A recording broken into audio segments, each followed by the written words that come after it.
Di video kali ini, kita kembali belajar pada tema 8, subtema 1, muatan pelajaran Bahasa Indonesia. Menjelaskan teks fiksi beserta unsur-unsur pembentuknya.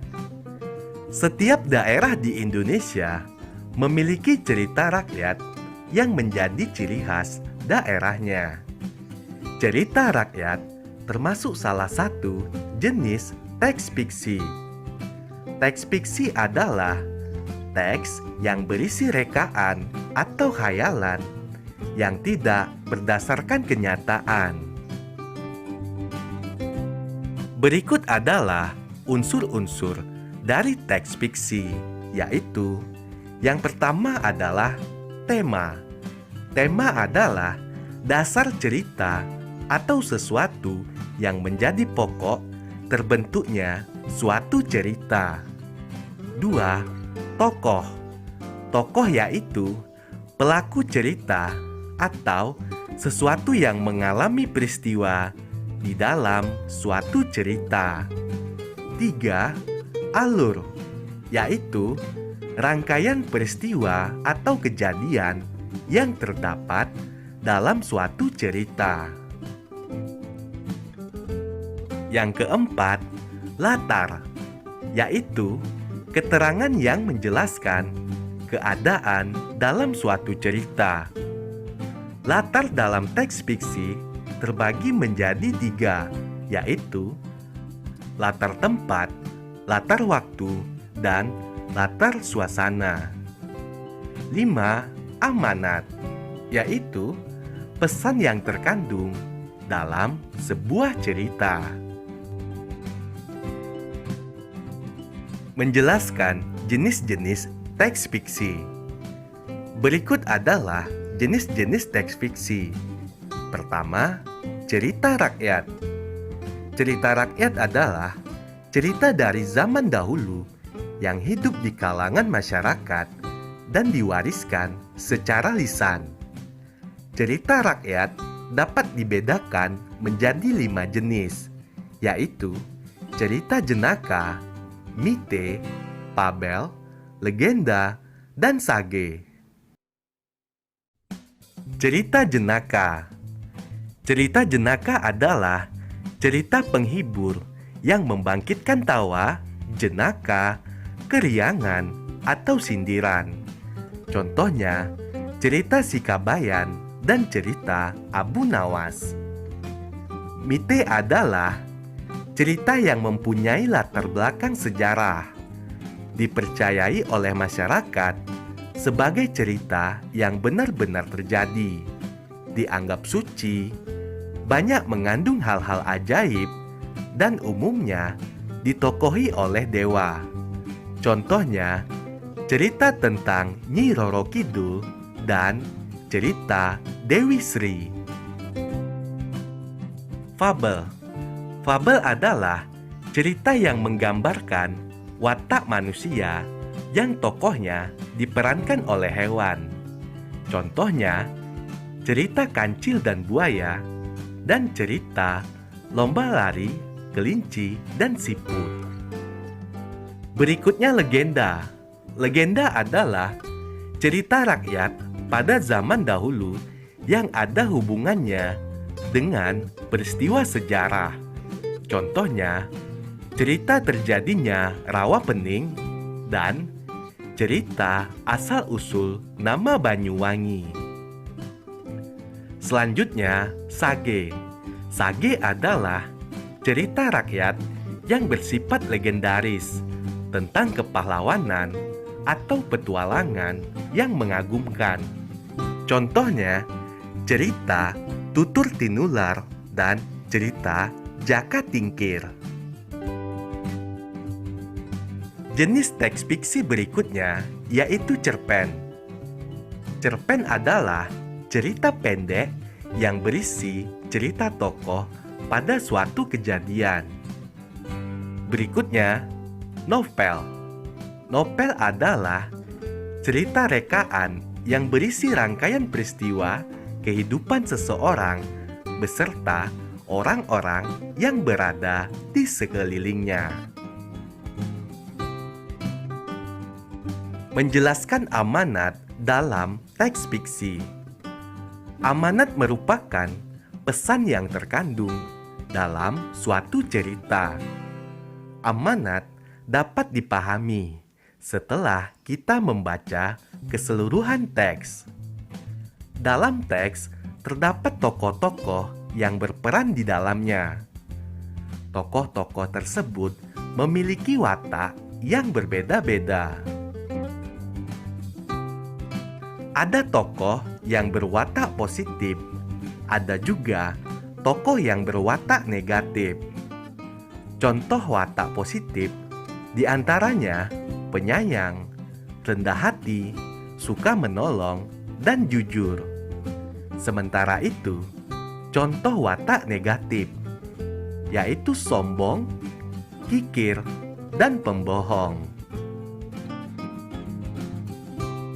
Ayo simaklah cuplikan teks fiksi berikut. Ketika ayam-ayam sedang mencari makan di padang rumput, Rubah mengendap-endap di balik semak-semak mendekati kandang ayam. Dalam sekejap, Rubah mencuri telur-telur ayam yang ada di kandang tersebut. Rubah segera berlari menjauh ke tengah hutan. Ketika ayam-ayam selesai makan dan kembali ke tandang, alangkah terkejutnya mereka mendapati seluruh telurnya hilang. Mereka menangis sambil berkeliling di sekitar kandang, berharap menemukan telur-telurnya. Pelaku cerita atau tokoh dalam cerita tersebut adalah Rubah dan ayam. Tokoh Rubah berwatak negatif atau tidak baik, yaitu Rubah mencuri telur-telur ayam secara sembunyi-sembunyi. Amanat dalam cerita tersebut adalah: janganlah kamu mengambil barang milik orang lain tanpa izin. Menjelaskan tokoh utama dalam teks fiksi. Tokoh merupakan salah satu hal penting dalam sebuah teks fiksi. Dalam sebuah teks fiksi, biasa terdapat satu tokoh, bisa juga beberapa tokoh. Setiap tokoh memiliki peran atau fungsinya masing-masing dalam suatu cerita. Berdasarkan peran atau fungsinya dalam cerita, tokoh dibedakan menjadi tokoh utama dan tokoh tambahan. Tokoh utama disebut juga sebagai tokoh sentral. Tokoh utama merupakan tokoh yang menjadi pelaku utama atau tokoh yang mengalami semua peristiwa dalam cerita. Tokoh utama biasanya akan muncul mulai dari awal cerita, tengah cerita, hingga akhir cerita. Tokoh utama dapat berwatak positif atau baik dan juga dapat berwatak negatif atau tidak baik. Menentukan karakter tokoh, protagonis, dan antagonis dalam teks fiksi. Setiap tokoh utama yang terdapat pada teks fiksi biasanya memiliki dua sifat, yaitu sifat baik atau positif dan sifat tidak baik atau negatif. Tokoh yang memiliki sifat baik disebut tokoh protagonis. Sedangkan tokoh yang memiliki sifat tidak baik disebut tokoh antagonis. Mengidentifikasi tokoh-tokoh dalam teks fiksi. Dalam sebuah teks fiksi, pasti terdapat tokoh-tokoh yang berperan di dalamnya. Ada yang berperan sebagai tokoh utama, ada pula yang berperan sebagai tokoh tambahan. Tokoh utama adalah tokoh yang menjadi pelaku utama dan tokoh yang mengalami semua peristiwa dalam cerita. Tokoh tambahan adalah tokoh yang hadir sebagai tokoh pendukung dari tokoh utama. Kamu dapat menentukan peran tokoh dalam cerita dengan membaca cerita secara keseluruhan. Selain itu, setiap tokoh tersebut tentunya memiliki watak atau karakter yang berbeda satu sama lain. Untuk mengetahui watak atau karakter tokoh, kamu perlu membaca cerita dengan saksama, mulai dari bagian awal cerita hingga akhir cerita. Dengan demikian, kamu dapat mengetahui dan memahami karakter dari tiap-tiap tokoh yang berperan dalam cerita.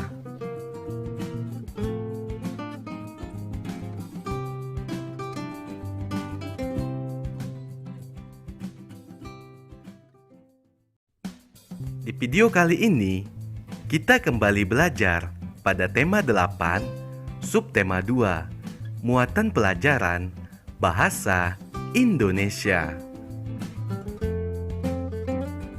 Menjelaskan tokoh protagonis dan antagonis dalam cerita fiksi. Berdasarkan fungsi tokoh dalam suatu cerita, tokoh dibedakan menjadi tokoh protagonis dan antagonis.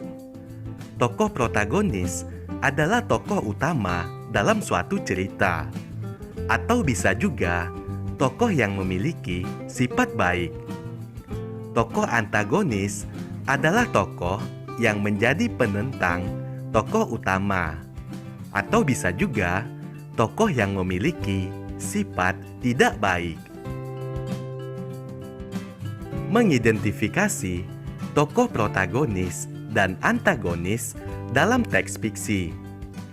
Tokoh protagonis dan antagonis dapat ditentukan dengan memperhatikan hubungan antar tokoh dalam cerita.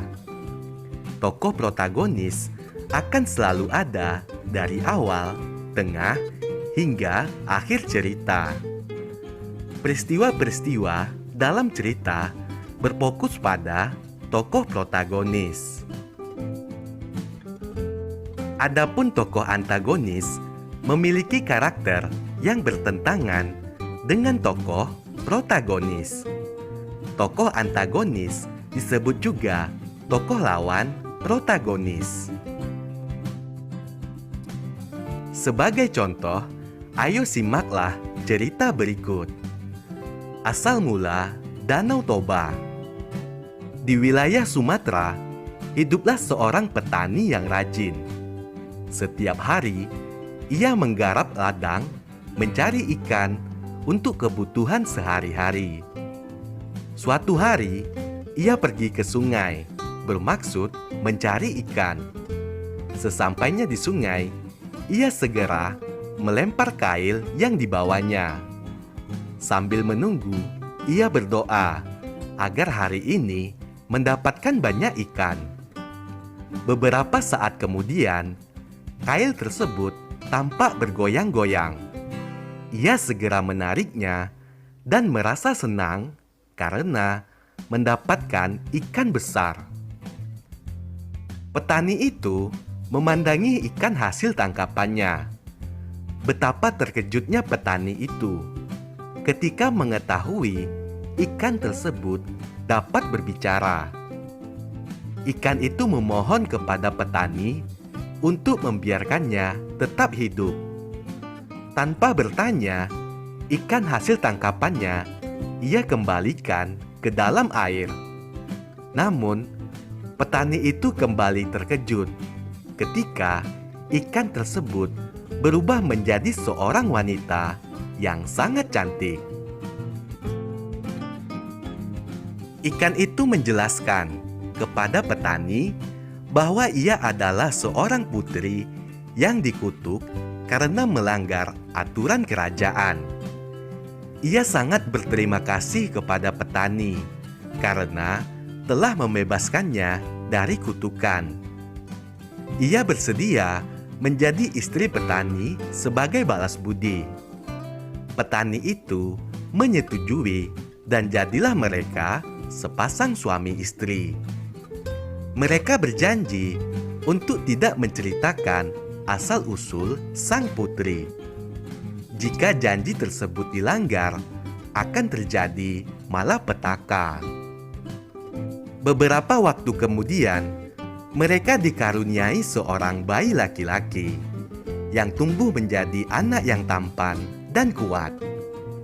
Anak tersebut memiliki kebiasaan selalu merasa lapar, sehingga semua jatah makanannya dilahap tanpa sisa. Suatu hari, ia mendapat tugas menghantar makanan untuk ayahnya ke sawah. Sebelum sampai di tempat ayahnya bekerja, semua makanan tersebut dilahap habis olehnya hingga ia tertidur di gubuk. Sambil menahan lapar, petani itu pulang ke rumah. Dalam perjalanan pulang, ia melihat anaknya tidur di gubuk dan segera membangunkannya. Setelah anaknya terbangun, petani itu segera menanyakan makanannya. Anak itu mengatakan bahwa makanannya sudah habis ia makan. Mendengar jawaban anaknya, petani itu marah dan menyebut si anak sebagai anak ikan. Tanpa sadar, petani tersebut telah melanggar janji dengan istrinya. Seketika itu, anak dan istrinya lenyap. Dari bekas injakan kaki petani, menyemburlah air yang sangat deras dan meluap tinggi, membentuk sebuah danau. Danau itu hingga kini dikenal dengan nama Danau Toba. Kita sudah menyimak cerita asal mula Danau Toba. Sekarang kita dapat menentukan tokoh protagonis dan antagonis dalam cerita tersebut. Tokoh protagonis dalam cerita tersebut yaitu Putri Ikan. Sedangkan tokoh antagonisnya yaitu petani dan anak petani.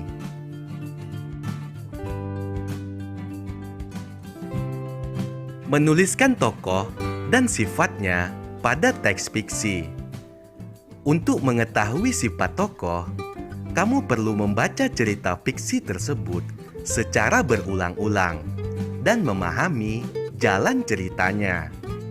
Selain itu, kamu dapat mengetahuinya dengan menjawab pertanyaan yang berkaitan dengan watak tokoh tersebut. Menjelaskan karakter tokoh pada teks fiksi.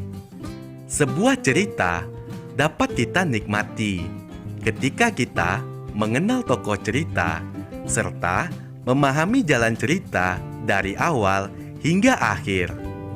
Cara untuk memahami sebuah cerita dapat dilakukan dengan membagi cerita menjadi bagian awal, bagian tengah, dan bagian akhir secara cepat.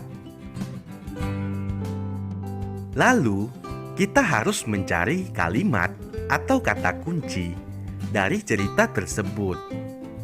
Apabila sudah menemukan kalimat atau kata kunci, maka kita akan lebih mudah menyimpulkan isi cerita.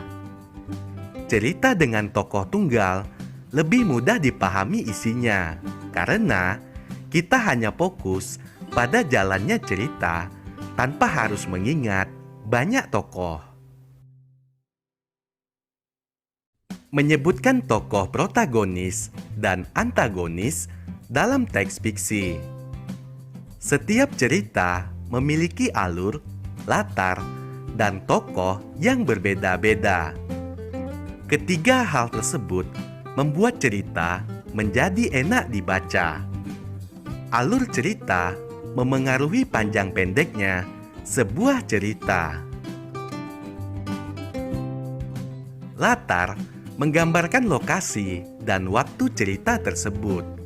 Sementara itu, Kamu juga dapat mengetahui sifat para tokoh melalui kalimat-kalimat dalam cerita tersebut.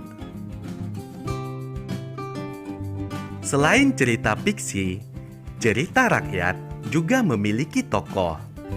Cerita rakyat biasanya disebut legenda. Tokoh dalam cerita rakyat terdiri dari tokoh antagonis dan tokoh protagonis. Kamu dapat mengetahui nama dan sifat para tokoh setelah membaca cerita dengan saksama. Sebagai latihan, ayo kamu sebutkan manakah yang merupakan tokoh protagonis dan tokoh antagonis dari cuplikan cerita berikut.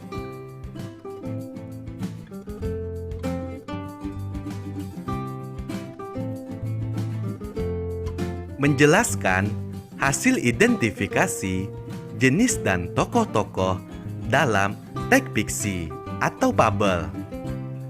Fabel merupakan cerita fiksi yang tokoh utamanya adalah hewan yang mampu berbicara dan bertingkah seperti manusia. Dalam fabel, sifat-sifat manusia digambarkan oleh sifat-sifat hewan tertentu. Fabel memiliki jalan cerita yang sama seperti kehidupan manusia. Beberapa hewan dipilih memiliki sifat tertentu. Misalnya, hewan kancil melambangkan kecerdikan, serigala menggambarkan keserakahan, burung elang menggambarkan kegagahan, harimau menggambarkan kekuatan dan kesombongan, sedangkan semut menggambarkan sikap bekerja sama.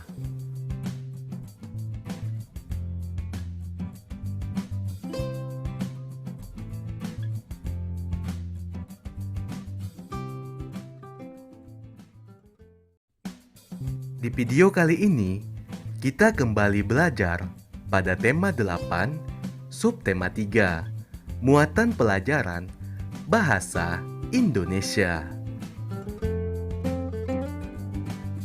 Menentukan peran tokoh dalam teks fiksi. Salah satu unsur yang ada di dalam cerita adalah tokoh.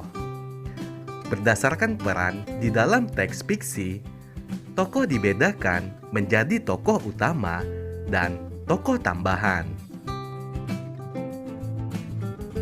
Tokoh utama adalah tokoh yang senantiasa diceritakan sepanjang cerita dan tokoh yang memengaruhi alur.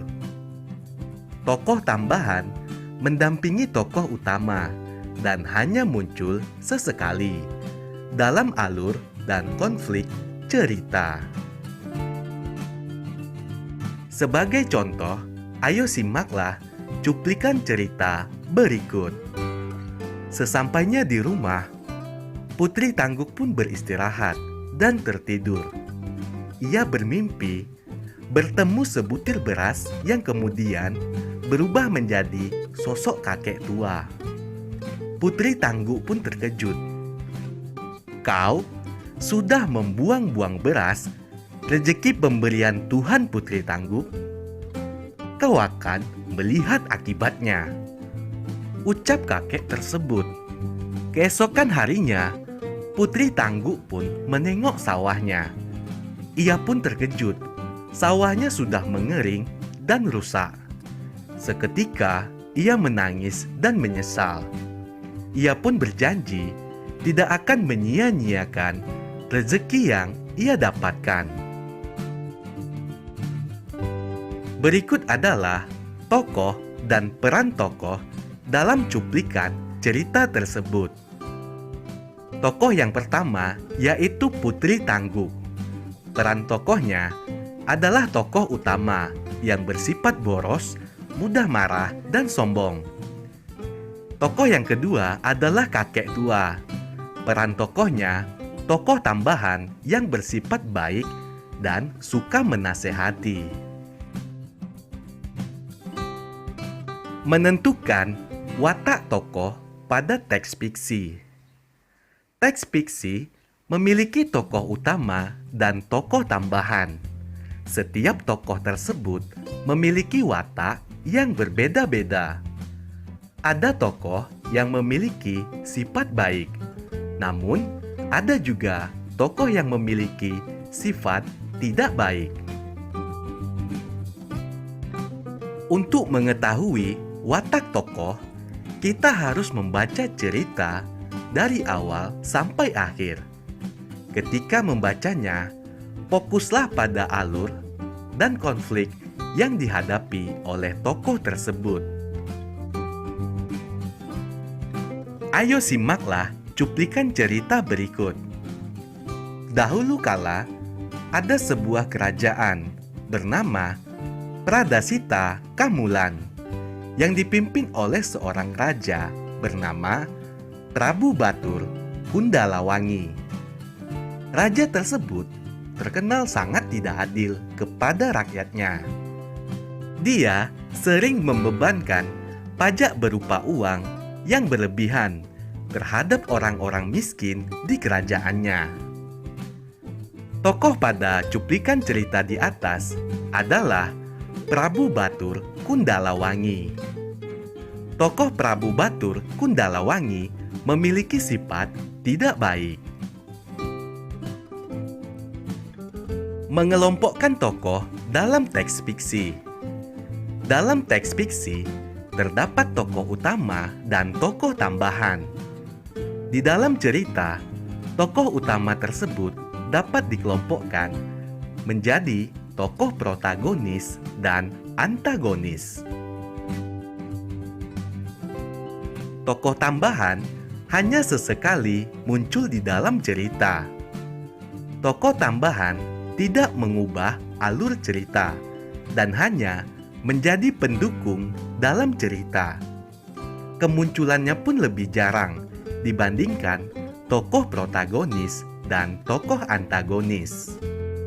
Tokoh protagonis memiliki sifat atau watak yang baik, sedangkan tokoh antagonis memiliki sifat atau watak yang tidak baik.